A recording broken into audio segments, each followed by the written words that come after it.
하나님 말씀을 로마서 14장 13절로 마지막 절까지 23절까지 함께 읽겠습니다. 로마서 14장 13절부터입니다. 그런즉 우리가 다시는 서로 비판하지 말고 도리어 부딪힐 것이나 거칠 것을 형제 앞에 두지 아니하도록 주의하라. 내가 주 예수 안에서 알고 확신하노니 무엇에든지 스스로 속된 것이 없으되 다만 속되게 여기는 그 사람에게는 속되니라. 만일 음식으로 말미암아 내 형제가 근심하게 되면 이는 내가 사랑으로 행하지 아니할 것이라. 그리스도께서 대신하여 죽으신 형제를 내 음식으로 망하게 하지 말라. 그러므로 너희의 선한 것이 비방을 받지 않게 하라. 하나님의 나라는 먹는 것과 마시는 것이 아니요 오직 성령 안에 있는 의와 평강과 희락이라. 이로써 그리스도를 섬기는 자는 하나님을 기쁘시게 하며 사람에게도 칭찬을 받느니라. 그러므로 우리가 화평의 일과 서로 덕을 세우는 일을 힘쓰나니 음식으로 말미암아 하나님의 사업을 무너지게 하지 말라. 만물이 다 깨끗하되 거리낌으로 먹는 사람에게는 악한 것이라. 고기도 먹지 아니하고 포도주도 마시지 아니하고 무엇이든지 내 형제로 거리끼게 하는 일을 아니함이 아름다우니라. 내게 있는 믿음을 하나님 앞에서 스스로 가지고 있으라. 자기가 옳다 하는 바로 자기를 정죄하지 아니하는 자는 복이 있도다. 의심하고 먹는 자는 정죄 되었나니 이는 믿음을 따라 하지 아니하였기 때문이라. 믿음을 따라 하지 아니하는 것은 다 죄니라. 아멘. 우리 가운데 믿음을 확인하는 간단한 방법이 있습니다. 우리의 행동은 다른 사람들이 나를 어떻게 볼까라는 부분들에 많은 영향을 받습니다. 저 사람이 참 의롭고 올바르고 선하고 여러 가지 부분들은 사람들이 나를 어떻게 바라보고 있느냐죠. 사람들이 나를 어떻게 보고 있느냐, 또 나는 사람들이 나를 어떻게 보도록 내가 행동하느냐, 사람들은 그 자기의 행동이 그렇게 영향을 받고 그렇게 의식을 합니다.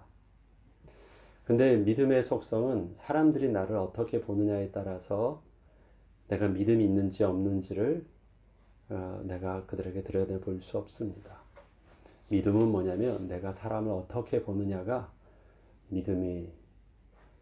우리의 믿음을 확인할 수 있는 방법입니다. 사람들은 나에게 착하게 보고 의롭게 보고 또 믿음 있게도 볼 수 있습니다. 물론 그 믿음의 기준이 성경에서 또 우리 복음의 기준과 다를 수도 있지만 사람들은 나를 그렇게 볼 수 있어요. 중요한 건 그것이 아닙니다. 내가 사람을 어떻게 보느냐.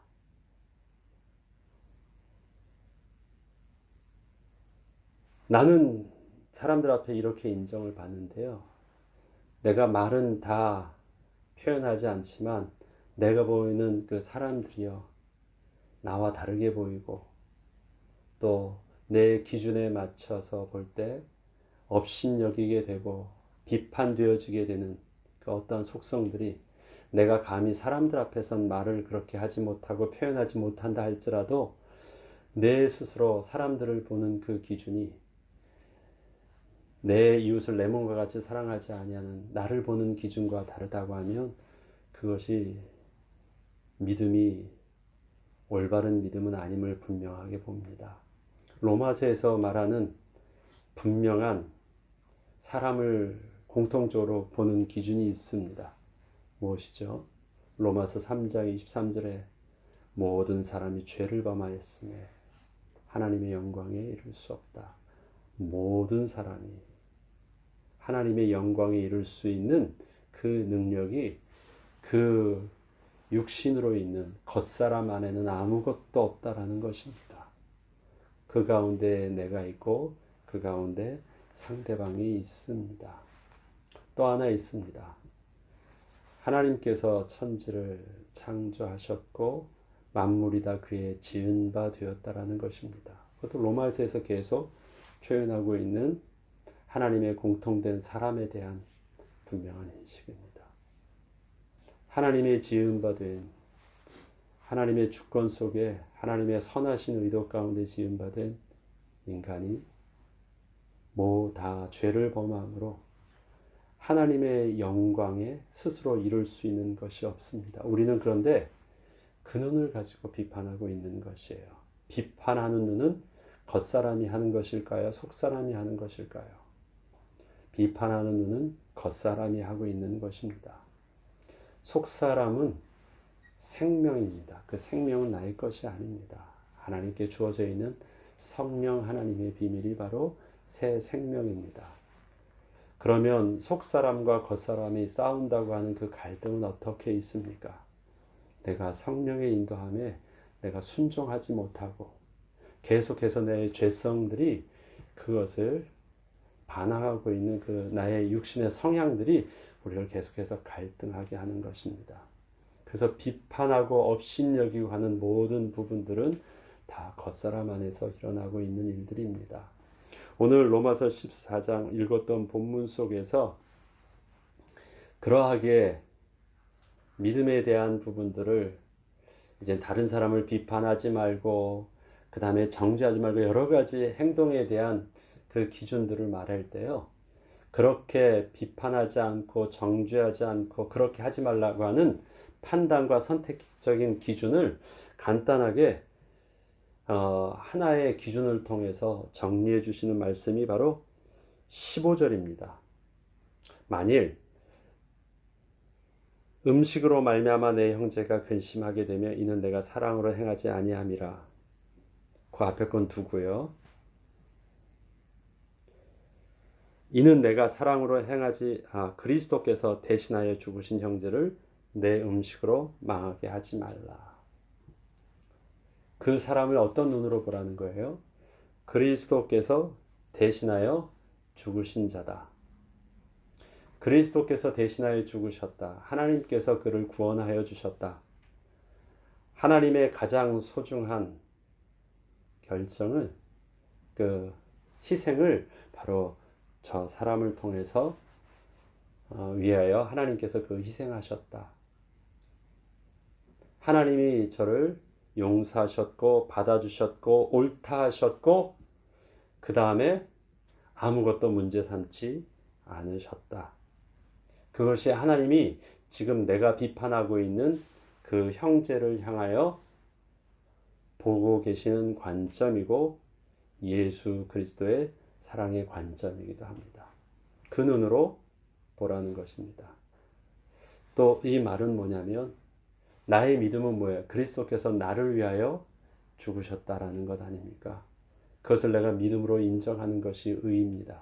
근데 그 의로움의 증거는 어떻게 납니까? 믿음으로 그리스도께서 저 형제를 위해서도 죽으셨다라는 것을 인정하는 것이 내가 바로 믿음의 눈입니다. 이 믿음의 눈은 우리 믿음은 단순한 지식이 아니라 죄를 이기고 죄와 싸우는 가장 그 근본의 우리의 자세는 어떠해야 되느냐? 죄와 싸우는 것은 공부하는 것이 아니고 더 지식을 쌓는 것이 죄와 싸우는 것이 아닙니다. 죄와 싸우는 모습은 바로 순종하는 것입니다. 그리스도께서 나를 위하여 죽으셨음을 내가 믿음으로 인정하는 것. 그런 나 자신을 내어놓는 것. 그리스도께서 저 형제를 위해서 대신하여 죽으셨다라는 것은 내가 어떻게 하느냐? 순종하는 것입니다. 그리고 내가 보는 눈을 그리스도의 눈으로 보려고 하는 것입니다. 늘 말씀드리지만 우리 체질적인 부분들은요. 가만두면 본능적으로 두면 이미 삐뚤어지는 우리의 성향은 우리 자연스럽게 두면 그냥 자연스럽게 가요. 자연스럽게 다 삐뚤어지게 가게 돼 있어요. 그래서 신앙생활이라는 것은요. 자연스럽게 가는 생활이 아니에요. 의도적으로 몸부림쳐야 하지만 똑바로 갈 수 있는 그 길이에요. 의도적으로 몸부림쳐야만 하는 것. 왜 그렇습니까? 옛날에는요. 하나님을 바라보고 하나님을 찬양하고 기뻐하는 것은 굉장히 자연스러운 일이었어요. 마땅한 것이었거든요. 그 고민하지 않아도 됐어요. 하나님이 아담에게 오시면 내 하나님 여기 있어요 하고 기뻐하고 자기의 거리낌 없이 자기가 벌거벗었는지 뭐 했는지 뭐 그런 의식이 하나도 없어요. 늘 하나님이 기쁘고 좋고 하나님과 하나님의 그 동산을 함께 거니는 것이에요. 굉장히 자연스러운 것이었어요. 그런데 그 죄는 그런 자연스러움들을 다 잊어버렸어요. 네. 그냥 피하게 돼요. 그러려면 어떻게 해야 됩니까? 하나님께 나아가려면요. 그런 두려움을 이겨야 되고 이것이 아니다라는 것을 분명히 거부해야 되는 굉장히 의지적인 몸부림을 필요하게 된 것이에요. 우리의 신앙생활이 그렇습니다. 우리의 지금 신앙생활은 자연스러움을 다 거스리는 일들이에요. 좀 더 늦게 일어나는 것, 좀 더 그렇게 안 하는 것, 내가 원하는 대로 내 성질대로 하는 것, 다 그런 거 내려놓고요. 절제하고 온유하고 순종하고 내하고 하는 부분들은 다 우리 육신의 순리를 되게 거스리는 일들입니다. 그런데 그게 경건에 이르는 훈련이에요. 순종도 마찬가지입니다. 마땅히 되어지는 일이라면 내가 순종할 필요 없죠. 그런데 날 가만히 두면 그 길로 안 가니까 그렇게 하라고 하시는 말씀하시는 분이 있고요. 그렇게 말씀하신 대로 내가 온전히 순종해야지 내가 바른 길을 갈 수 있는 그런 우리는 하나님의 영광을 스스로 갈 수 없는 존재가 되어버렸어요. 그래서 우리의 순종이라는 것은요, 굉장히 의식적인 몸부림이 필요한 것입니다. 믿음이요? 알면 저절로 되는 것입니까? 아니에요. 하나님이 우리의 구원의 의와 평강의 비밀이 무엇인지를 가르쳐 주셨어요. 내가 나에 대해서 용서하고 그렇게 받아들이는 건 쉬워요. 그런데 그 의는 바로 상대방을 통해서 증명되어져요. 내 이웃을 내 몸과 같이 사랑하는지 안 사랑하는지에 따라서 내가 지금 하나님의 의를 온전히 붙잡고 있는지. 세상 사람들이 말하는 의는 뭐예요? 난 그렇게 보여주면 되거든요. 아니더라도 속은 사람들이 보지 못하니까.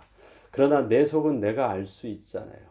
내가 그렇게 보고 있지 않으면 사람들은 나를 그렇게 보고 있다 할지라도 그것은 내가 의롭지 않은 거예요. 그런데 그 내 속에 사람들을 보는 눈이 바로 내가 하나님 앞에 내 자신이 비춰지는 모습이래요. 그래서 믿음을 신앙생활을 할 때 언제나 우리가 확인해야 될 것이 있습니다. 다른 사람이 나에 대해서 어떻게 평가하느냐? 아무 소용없습니다.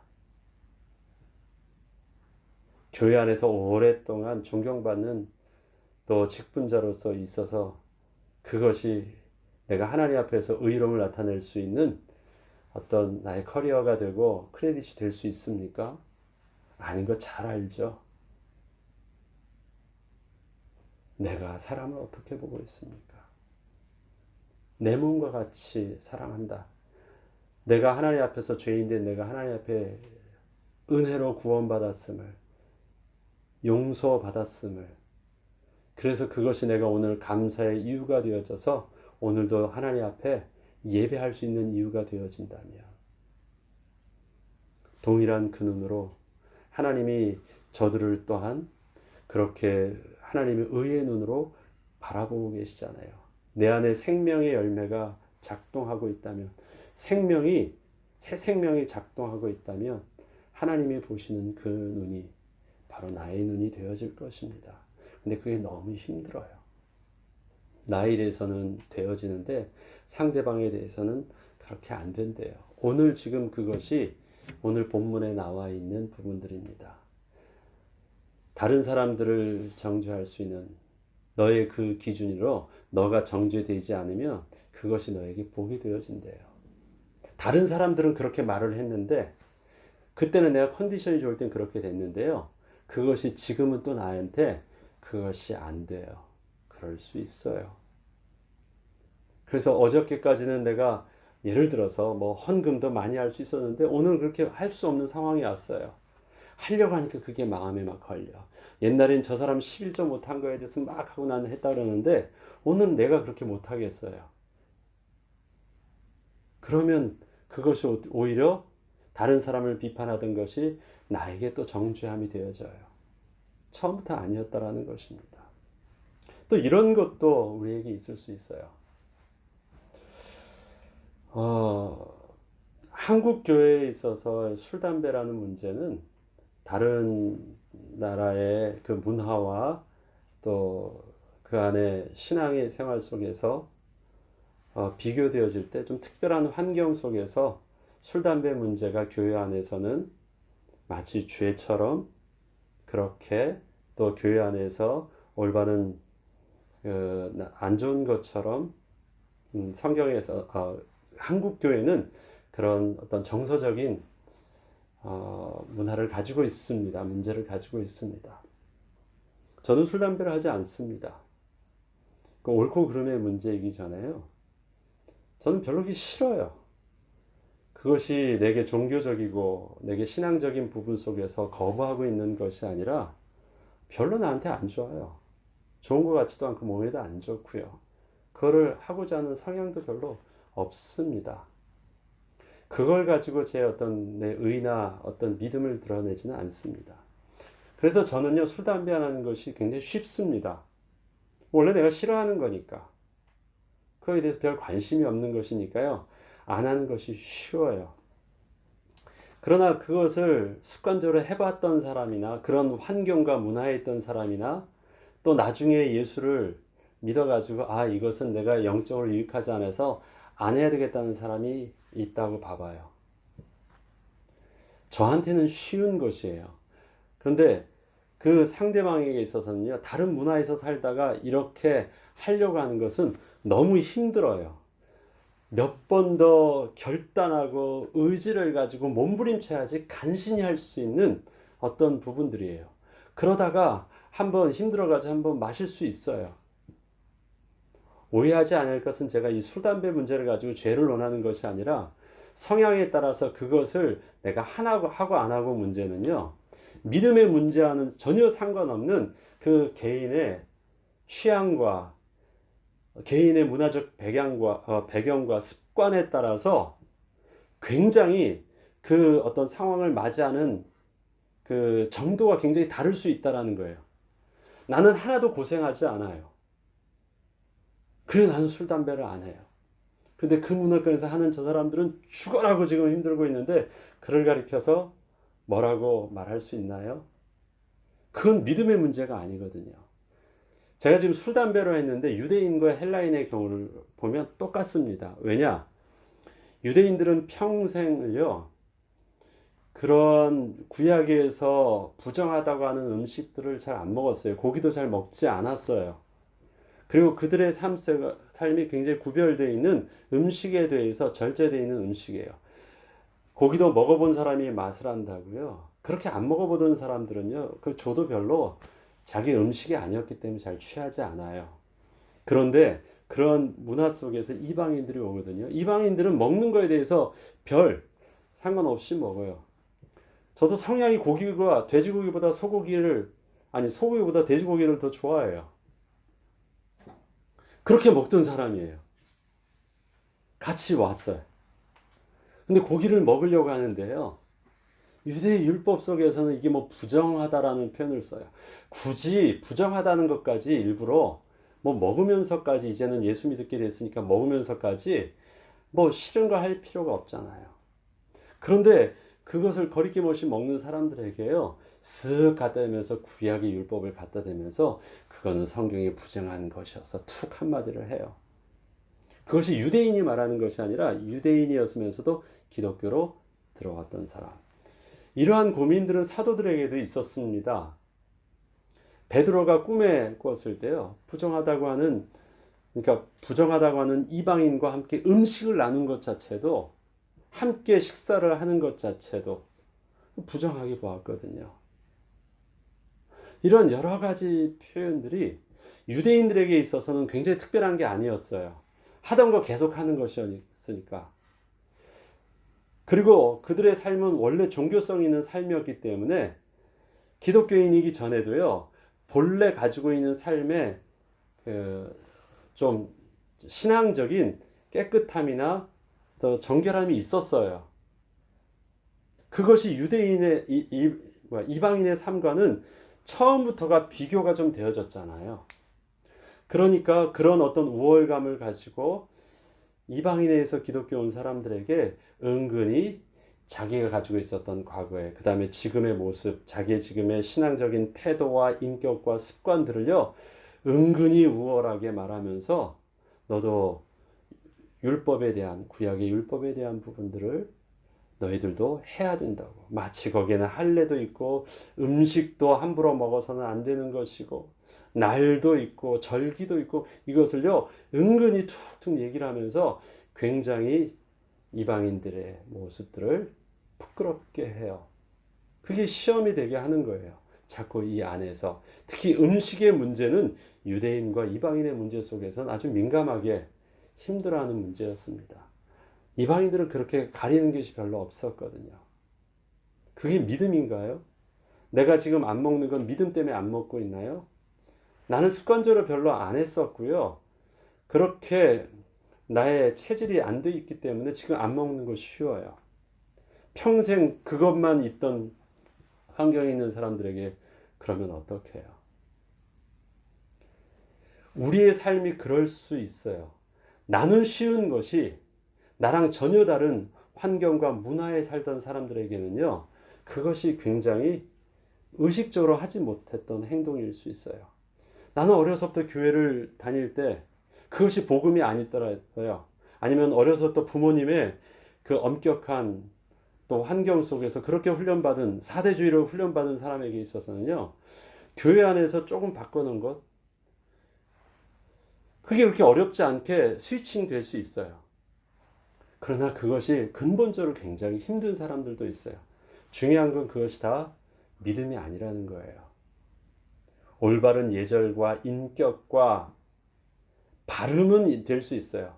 올바름은 될 수 있어요. 그러나 올바름이 복음은 아니고, 올바름이 믿음도 아니고, 올바름이 구원의 이유도 조건도 되지 않아요. 내가 바르게 살다가 그리스도의 은혜 가운데 예수를 믿게 됐어요. 그럼 예수를 믿게 된 그 예수 믿는 것은 예수 그리스도의 십자가의 은혜가 그거 하나예요. 근데 거기에 자꾸 플러스된 게 있어요. 예수를 믿고 나니까 나의 가지고 있는 인격과 나의 가지고 있었던 사람들 앞에서의 레pu테이션과 이런 많은 부분들이요, 교회 안에서 마치 복음인 것이냐, 그것이 함께 묻어가지고 막 다 푸시가 되어져요. 아닙니다. 아닙니다. 그것은 옳음이었어요. 올바른 세상 사람들 앞에 바른 가치 기준은 되겠죠. 구원은 아닙니다. 그래서 그것을 앞서 말씀드렸듯이 정확하게 나의 믿음을 진단할 수 있는 부분들은 사람들이 나를 어떻게 보느냐가 아니에요. 내가 사람들을 어떻게 보고 있느냐. 나는 굉장히 죄인이었어요. 그런데 예수를 믿게 됐어요. 그러고 보니까 참 사람들이 그렇게 나보다 귀하게 살던 많은 사람들이 봐요. 교회를 갔어요. 내가 막 눌려요. 그것도 믿음이 아니에요. 왜? 내가 부끄럽고 그렇게 살았었지만 내가 하나님 앞에 예배하러 온 나의 당당한 모습은 사람들 앞에 어떻게 그동안 내가 비춰졌냐가 아니라, 그래서 지금 인간적인 모습들을 보면 그 사람이 나보다 더 낫게 보이지만 그것 가지고 내가 부끄러워하거나 눌릴 필요가 없는 당당함은, 하나님 앞에 예배하러 온 나의 모습은 하나님이 나를 어떤 눈으로 보시는지를 알고 있기 때문에, 그래서 사회적이거나 인간적으로는 더 커 보이더라도 하나님 앞에 하나님 자녀된 그 백성의 모습은 다르지 않은 모습 가운데 그래 당당하게 맞이할 수 있는 것, 그것도 믿음의 눈입니다. 그래서 나의 자존감이 올라가요. 혼자 교만했던 사람들이 겸손해질 수 있고 정직하게 내려놓을 수 있는 그것, 바로 나의 옷을 벗고 속사람의 모습, 그것으로 상대방을 보니까 나랑 다르지 않은 것들을 바라봐요. 우리의 시선이 계속 복음을 통해서 우리의 시선이 우리의 믿음의 눈으로 변화될 필요가 있습니다. 우리의 직업과 우리의 은사에 따라서 다양성도 있지만 오늘 그 모습은 이 다양성 속에선 또 보지 못하는 또 다른 믿음의 이 본질의 문제예요. 그리스도의 십자가의 문제입니다. 그 가운데 가장 많이 갈등의 요소로 작용되어질 수 있던 것은 전혀 다른 문화권의 부분, 그리고 함께 어울리니까 반드시 부딪힐 수밖에 없는 것이 뭐예요? 식사잖아요. 함께 교제하는 데 있어서 제일 가깝게 힘들게 하는 것은 뭐냐? 함께 식사하는 거예요. 근데 너무 달라요. 그때 어떻게 할 수 있을까? 그때 어떻게 할 수 있을까? 예. 너희의 16절에 보면 너희의 선한 것이 비방을 받지 않게 하라. 하나님 나라는 먹는 것과 마시는 것이 아니요 오직 성령 안에 있는 의와 평강과 희락이라. 의와 평강과 희락이라고 합니다. 우리가 하나님 앞에서 내가 받은 은혜대로 나의 기준대로 할 수 있어요. 그건 나에게만 적용하면 돼요. 나의 믿음의 분량과 내게 옳음과 내가 거리낌 없이 하나님 앞에서 할 수 있는 최선이라는 것이 있거든요. 그런데 그것이 다른 사람들에게 거치는 돌이 되도록 나의 기준을 그 사람 앞에 두어서 그 사람이 가는 길을 막지 않게 하고 또 나의 선하다는 이것들이 다른 사람들에게 비방받지 않게 하는데 그렇게 할 수 있는 세 가지 기준. 의. 그것이 앞서 말씀드렸던 믿음의 눈이죠.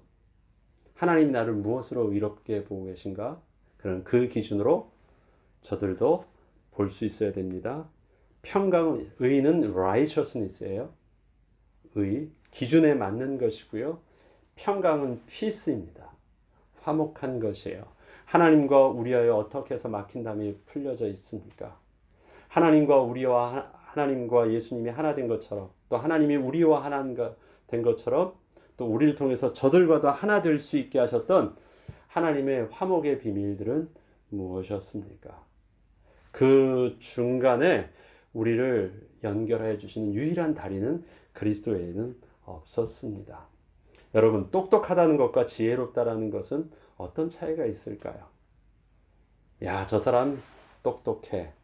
참 지혜롭네. 여러분 그 말을 어떤 면으로 보면 뛰어나서 뭔가 일을 잘 처리하고 있는데요. 일을 잘 처리하고 있는 그 모습을 여러분 언제 똑똑하다는 말을 쓰고 언제 지혜롭다라는 말을 씁니까? 이거겠죠. 똑똑하다는 말은요. 일은 똑부러지게 잘하는 것입니다. 그런데 거기에 뭐가 있냐면 사람이 상처받는 사람이 있어요. 그래, 일은 잘했어. 똑똑하게 잘하네. 그렇지만 그것이 모든 사람들에게 마음에 합하지 아니하는 상처가 남아요. 생체가 남아요. 사람들에게. 어떤 일부분에게. 한쪽으로는 그것이 유익인데 한쪽으로는 그것이 반대급부가 발생하는 것이에요. 그래서 일 중심으로 보기 때문에 그것은 똑똑하게 잘했어라고 표현할 수 있습니다. 그러나 지혜롭다라는 부분들은요. 일 중심으로 보이는 것이 아니라 사람 중심으로 보는 거예요. 야, 모든 사람들에게 다 윈윈하게 한 것입니다. 그것을 지혜롭다라고 표현합니다. 솔로몬이 다윗을 본받아서 지혜를 하나님께 구할 때 왜 그 지혜가 나왔습니까? 그 다음에 그 지혜를 구한 다음에 지혜가 하나님의 은혜 가운데 그에게 임하였음을 통해서 나타나는 제일 첫 번째 지혜에 대한 증거가 뭘로 나와요? 솔로몬의 판결로 나오잖아요. 윈윈하게 하는 판결. 다 살리게 하는 그 판결로 나옵니다. 똑똑한 건 뭐예요? 반 자르는 거죠. 그러나 지혜로운 것은 사람을 바라보는 것입니다. 이 피스라는 표현은 바로 지혜에 대한 부분입니다. 사람들을 보는 거예요. 사람들. 내가 일을 했는데 일을 하는 것은 옳은 것 같은데 그게 부대침이 있고요. 그게 어느 한쪽 면에서는 어두운 그늘이 보이면 그것은 평화된 것이 아니에요. 우리는 하나님이 우리의 삶을 나를 볼 때 나를 인격 없는 어떤 도구나 부품으로 보지 않으세요. 우리를 인격으로 보십니다. 그런 말 있잖아요. 공산주의는 사람 사회에서 하나를 하나의 부품으로 보잖아요. 역할에. 그러나 사람은 그렇게 어떤 역할의 부품으로 보이지 않습니다. 그의 존귀한 하나의 인격으로서 굉장히 소중합니다. 생명으로서의 소중한 비밀이에요. 그러면 그것은 똑똑함이 아니라 지혜가 필요합니다. 예수 그리스도께서 지식과 지혜의 근본이십니다. 지혜를 배우는 것. 그것이 바로 오늘 표현의 평강의 비밀입니다. 함께 할 수 있는 것. 일은 됐는데 그 다음에 상처가 남는 것. 내가 하는 어떤 기준은 옳다고 증거하고 있는데 오케이. 그것을 이거 법이어에서 옳다 그러면 오케이 오라. 그렇지만 결과가 생명의 열매가 나오지 않아요. 그러면 거기에 지혜가 없기 때문에 그렇습니다. 희락은 무엇입니까? 다 같은 표현이죠. 그거기 때문에 joy예요. 기쁨이 있어요. 근데 이 기쁨은요, 자기 만족이 아니에요. 자기 만족은 뭐라고 하느냐? 그건 쾌락입니다. 희락은 뭐예요? 함께예요. 함께. 의도 하나님이 나를 인정해 주시는 모습이고요. 그 다음에 믿음의 증거도 내가 저들을 어떻게 인정하느냐는 상대적인 모습이라고 표현했습니다. 평강이라는 것도 함께라는 공동체 안에서의 단어고요. 희락이라는 것들도 함께 즐거워하는 모습입니다. 혼자 즐거운 쾌락을 즐기는 것이 아니라 함께 같은 이유로 함께 그것을 가지고 즐거워하는 거예요. 즐거워하는 내용들이 같아요. 그게 희락입니다. 하나님과 우리와의 그 기쁨이 있어요. 그 구원의 기쁨이 있습니다. 주신 자가 기뻐해요. 받은 자가 기뻐해요. 왜 그렇습니까? 그 안에서 함께 소중하게 여기는 생명이 살아났기 때문에 오는 기쁨이에요. 그래서 예배의 축복이 그런 거잖아요. 성령이 우리 가운데 함께 계셔서 우리로 춤추게 하신 비밀이 그것이잖아요. 그것이 바로 joy입니다. 기쁨. 의와 평강과 기쁨의 비밀을 가지고 우리는 상대방과 우리의 교회의 성도들과의 교제 안에서 실패하지 않도록 하래요. 특별히 어떤 전혀 문화권이 다르고 전혀 나의 삶의 배경도 다르고 수준도 다른 그런 사람들이 함께 식탁을 마주할 때 무엇이 느껴져야 됩니까? 의와 평강과 기쁨이.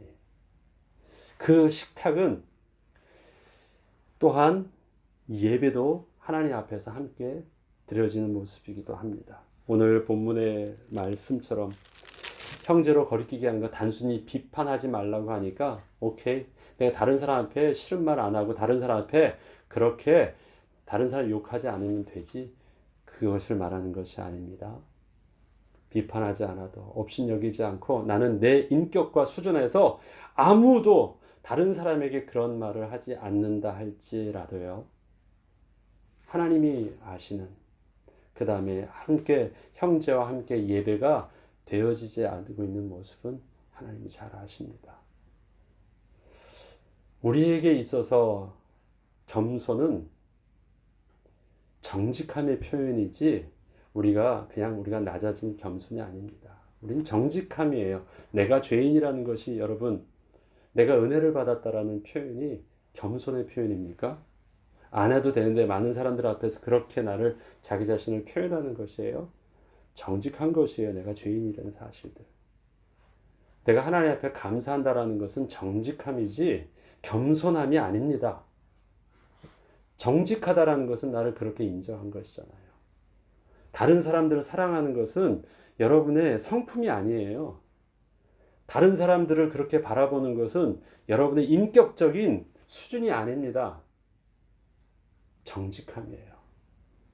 정직함의 기준 속에서 저와 여러분의 신앙의 모습을 분명히 볼 필요가 있습니다. 전 늘 그래서 그렇게 기도합니다. 정결한 마음과 정직한 영을 창조해 달라고 하는 그 다윗의 기도를 늘 마음에 새깁니다.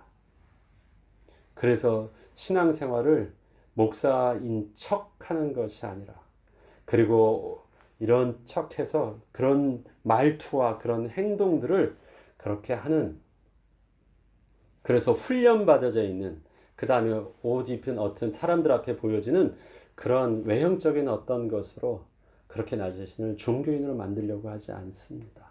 몸부림쳐요. 우리는 정직함이잖아요. 다른 사람을 내가 긍휼히 여기고 베풀고 그 사람을 받아들이는 것은 나도 똑같다라고 하는 근본적인 하나님의 은혜 속에서, 이스라엘 백성들에게 광야에서 또 너희들이 가난한 자와 과부와 고아와 많은 사람들을 그렇게 베풀고 함께라고 할 때 하나님이 하시는 말씀이 있잖아. 너도 애굽에서 그랬어. 너도 광야에서 나그네였어. 너도 다르지 아니었어. 그 모습을 저들에게 보여주래요. 그래서 저들로 너희들과 함께 먹고 너희들로 도움을 받을 때 부끄럽지 않게 하래요. 부끄럽지 않게. 주는데 어떻게 해요? 나는 너보다 높으니까 내가 뭔가를 주는 것처럼 하면 주는 게 아니에요. 나도 옛날처럼 당신과 똑같았는데, 나도 그런 시절이 있었는데 하나님이 은혜 주셔서 오늘 내게 이런 사랑의 빛을 갚게 하신 거야. 그것을 알게 하여서 받는 자가 부끄럽지 않게 하래요.